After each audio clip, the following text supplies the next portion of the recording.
ہر دوسرا بندہ پاکستان چھوڑ کے جانے پہ لگا ہوا ہے، اور لاٹ آف اسٹوڈنٹس اگر آپ دیکھیں جتنا بھی ہمارا برین ہے وہ پاکستان سے باہر جا رہا ہے. کیا اس کی وجہ آپ کو مایوسی لگتی ہے؟ لیک آف جابس ہے، lack of insecurity in Pakistan کے اندر ہے، فائنینشیل انسیکیورٹی ہے، کیا ریزنس اس کی بنا؟ دیکھو پہلے تو تم نے بات غلط کی، اور دوسرا بندہ تمہاری طرح کا ایک بڑا دانشور سمجھدار دوست تھا، تو اس نے لکھا کہ 90% پاکستانی پاکستان چھوڑنا چاہتے ہیں اور 10% جھوٹ بولتے ہیں. تو اس سے تمہاری تو اور دوسرے بندے والی کہانی ختم ہوگی. دیکھو یار یہ جو اصل چیز ہوتی ہے نا ہیومن لائف، ایک ہوتی ہے ریالٹی، ایک ہوتی ہے پرسیپشن. پاکستانی سوسائٹی کی جو سب سے بڑی ٹریجڈی ہے نا، یہ پرسیپشن چھوڑ گئی اپنی. اس میں وہ انگلش میں کہتے ہیں when hope dies everything dies.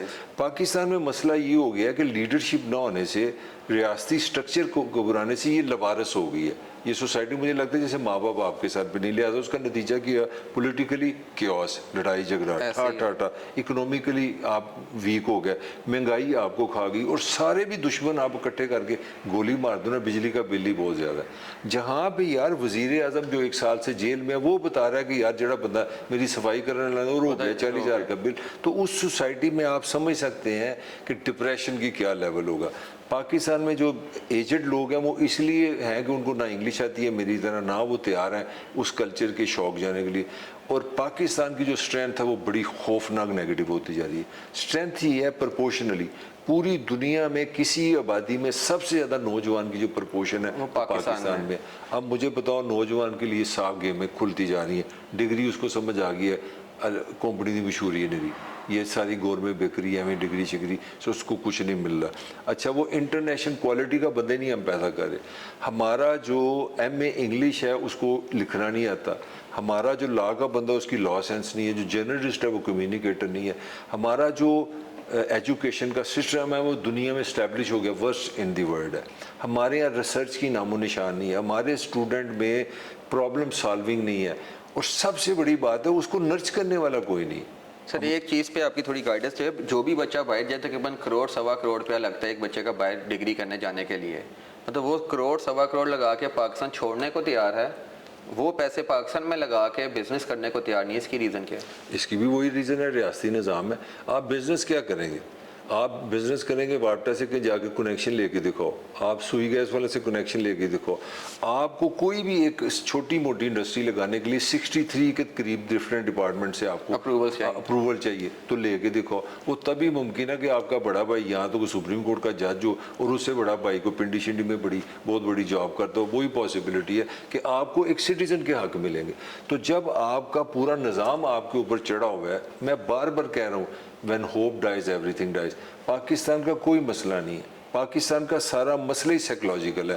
نفسیاتی طور پہ پاکستانی لوگ تھک گئے ہیں، ان کو ہوپ کوئی نہیں. جب میں یہاں پہ ینگ تھا نا تو میرے میں ایک ایریگنس تھی، میرے میں ایک پرائڈ تھا پاکستانی ہونے کا. کیوں؟ کیونکہ میں اپنے ہاکی کے پلیئروں کو اولمپکس میں کھیلتے دیکھتا تھا، میں اپنے کرکٹروں کو دنیا کے ٹاپ میں دیکھتا تھا.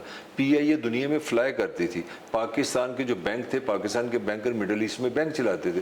تو I use to feel pride, I am part of the world. اب مجھے بتاؤ کدھر ہو آپ؟ 7 آپ نے پلیئر بھیجے ہیں اولمپکس میں، دنیا کی 5ویں بڑی پاپولیشن ہے. 7 میں سے 3 کا پہلے ہی پتہ نہیں تھا کہ یہ کوالیفائی کریں گے کہ نہیں کریں گے. 4 کا، باقی بچے تینوں لاسٹ پوزیشن پہ ہیں. Hats of two these 3 people. مگر آپ دنیا کے قابل ہی نہیں ہیں.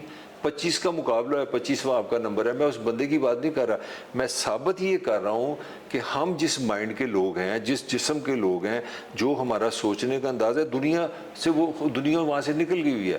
اب دنیا میں سپورٹس یہ نہیں ہوگی کہ محسن صاحب بڑے طاقتور ہیں. وہ کہتے ہیں اگر آپ نے نیزہ پھینکنا ہے تو آپ کے مسل ذرا ہمیں بازو کے مسل بتاؤ، آپ کا سٹیپ کا سٹائل کیا ہے، آپ کی آئے کیسی ہے. اگر آپ فاسٹ بولر ہیں تو آپ کی یہ مسلز ہمیں چاہیے. اگر آپ بیٹس مین ہیں تو آپ کی ہائٹ اتنی چاہیے.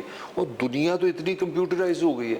سر آپ نے بڑی دنیا پھری ہے، آپ نے جگہ جگہ جا کے پھیرا ہے، ادھر کے کلچر کو ایکسپلور کیا ہے، ادھر کے لوگوں کو ساتھ آپ کا انٹریکشن رہا ہے. تو جو ہمارے بچے ابھی ملک چھوڑ کے باہر جا رہے ہیں، رزق کمانے کے لیے جا رہے ہیں یا پڑھنے کے لیے جا رہے ہیں، ان کو کیا ایک نصیحت کریں گے یا سجیشن کریں گے ادھر جا کے کس طرح اپنی لائف کو آپٹ کریں اور کس طرح وہ اس کو بہتر طریقے سے پرفارم کر پائیں؟ یار پہلے تو بات ہے ان بچوں کے لیے برج کی جوتی ہیں وہاں پہ.